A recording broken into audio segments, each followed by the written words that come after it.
बदलापुर।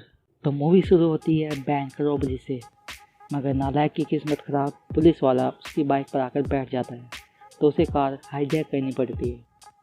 अब बैंक का guard police को रॉबरी के बारे में बताता है और पुलिस कार को चेज़ करना शुरू कर देती है। इधर कार में लेडी और बच्चा चिल्ला रहे होते हैं और बच्चा कार से बाहर गिर जाता है और लेडी को नालायक गोली मार देता है। अब नालायक ने फास्ट एंड फ्यूरियस देखी थी तो उसका एक सीन दिमाग में मॉडिफाई करके रॉबरी पार्टनर को सारा पैसा देकर ब्रिज के पास उतार कर आगे चला जाता है और उसका रॉबरी पार्टनर वहाँ से भाग जाता है। नालायक को पुलिस पकड़ लेती है। नालायक कार से उतर कर कहता है कि मैंने चोरी नहीं किया है, मैं तो सिर्फ ड्राइवर है।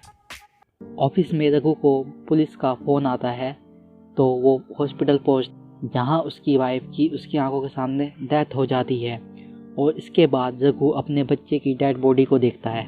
घर पहुंचकर रघु को पुरानी यादें याद आती हैं, जिसमें उसकी वाइफ को राजमा इतना पसंद था कि पूरे हफ्ते का राजमा एक बार में ही पकाकर रख देती थी।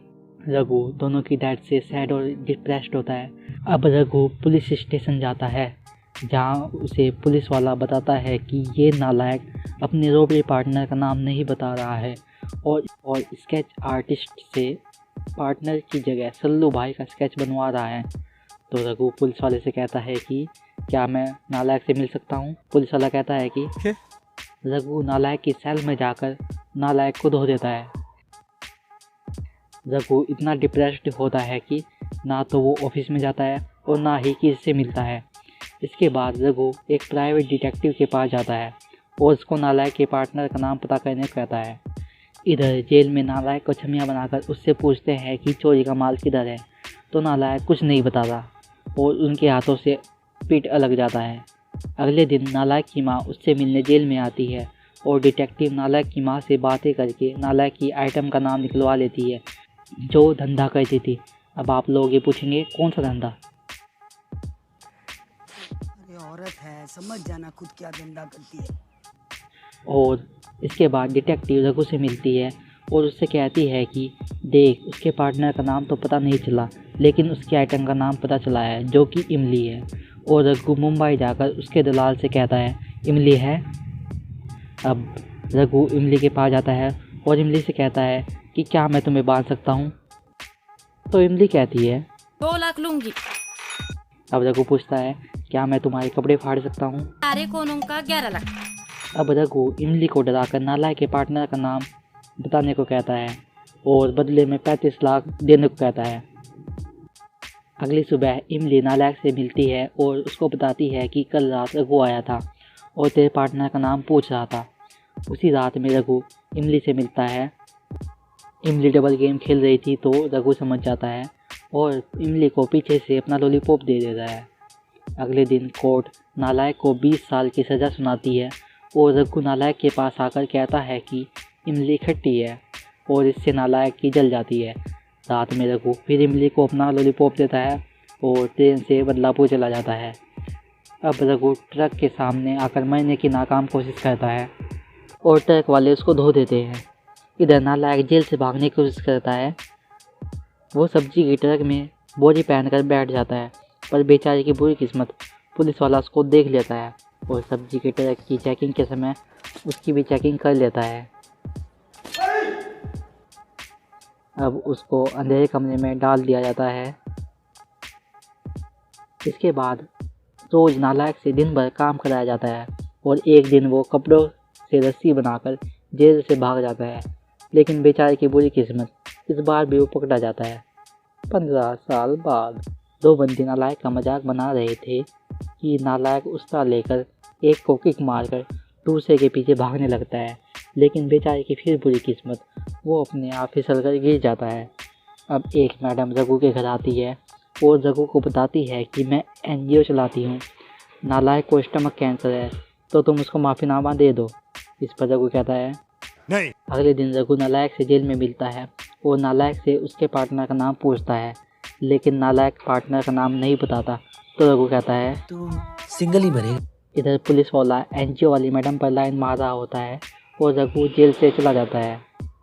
उसी रात नालायक की माँ रघु के घर आती है और रघु को नालायक के पार्टनर का नाम और पते के बदले नालायक को माफ़ीनामा देने को कहती है।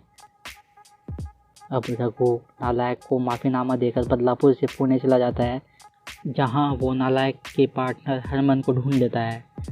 रात में हरमन की वाइफ कंचन की कार बीच सड़क में ख़राब हो जाती है, तो रघु कंचन को लिफ्ट देता है। अगले दिन रघु हरमन के रेस्टोरेंट जाता है, जहां कंचन उसको हरमन से मिलाती है और कंचन रघु के लिए फूड लेने जाती है। तब रघु हरमन को धमकी देता है और रेस्टोरेंट से चला जाता है। अगले दिन रघु हरमन के घर लंच पर जाता है।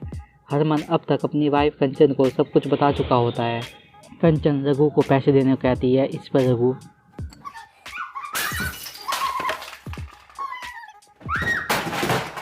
रघु कंचन को अपने साथ सोने के लिए कहता है और हरमन कहता है, हरमन के तो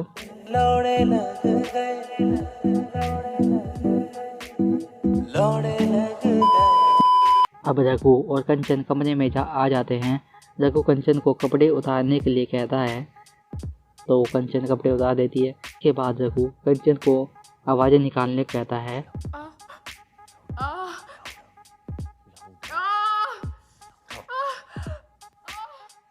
और बाहर हरमन के तो हरमन बताता है कि नालायक ने सिर्फ उसे पैसे और पासपोर्ट तैयार रखने को आता। जब वो बाहर आता है तो रघु कंचन को कहता है कि जब नालायक फ़ोन करेगा तो मुझे बता देना, नहीं तो तुम दोनों के लगा दूंगा। नालायक जेल से निकलकर 12 बजे वेस्ट मॉल लगाकर अपनी आइटम से मिलता है और उससे पैसे उधार लेकर एक धंधे वाले के पास जाता है, जहां वो उसके साथ प्रोग्राम जमा कर उसका फ़ोन चुरा लेता है। अब नालायक उस फ़ोन से हरमन को फ़ोन करता है और 2.5 करोड़ रुपए और पासपोर्ट बस स्टैंड लाने को कहता है। इसके बाद कंचन रघु को फ़ोन करके सब कुछ बता देती है, तो रघु उसको कहता है कि नालायक से मैं मिलूँगा, पैसे और पासपोर्ट मुझे दे देना और तुम दोनों सीडी के 2 टिकट कटा लेना। अगले दिन रघु हरमन के घर जाता है और उसकी वाइफ को एक सेक्सी ड्रेस पहनने को कहता है और इधर हरमन पैसे इकट्ठा कर रहा होता है। जब कंचन ड्रेस पहनकर कमरे में आती है तो रघु उसके सिर पर हैमर से मारता है और कंचन बेहोश। अब हरमन पैसे लेकर घर जाता है और पैसे रघु को देकर कंचन के पास कमरे में जाता है, जहां पीछे से हरमन उसके सिर पर मारता है और वो दोनों मर जाते हैं। इसके बाद रघु एनजीओ वाली मैडम के पास जाता है और एनजीओ वाली मैडम के साथ अब एनजीओ वाली मैडम कहती है कि पर्दे बंद करूं या फिर बेडरूम में चले, और बेडरूम में रघु एनजीओ वाली मैडम को देता है लॉलीपॉप। अब इसके बाद रघु हरमन के घर जाकर दोनों डेड बॉडी लेकर दफना देता है और रघु नालायक से मिलता है। उसे बताता है कि तेरा पार्टनर नहीं आएगा और नालायक दुम दबाकर वहाँ से चला जाता है। अगले दिन नालायक हरमन के रेस्टोरेंट जाता है, जहाँ पर हरमन नहीं मिलता और कई दिनों तक वहाँ जाता रहता है। एक अंडरग्राउंड पुलिस वाला नालायक के रेस्टोरेंट जाने और वहाँ के मालिक के कई दिनों से लापता होने की बात पुलिस को बताता है और अब पुलिस की इन्वेस्टिगेशन शुरू। रेस्टोरेंट और घर को चेक किया जाता है और रेस्टोरेंट के HD CCTV से पुलिस को मिलता है रघु का फुटेज।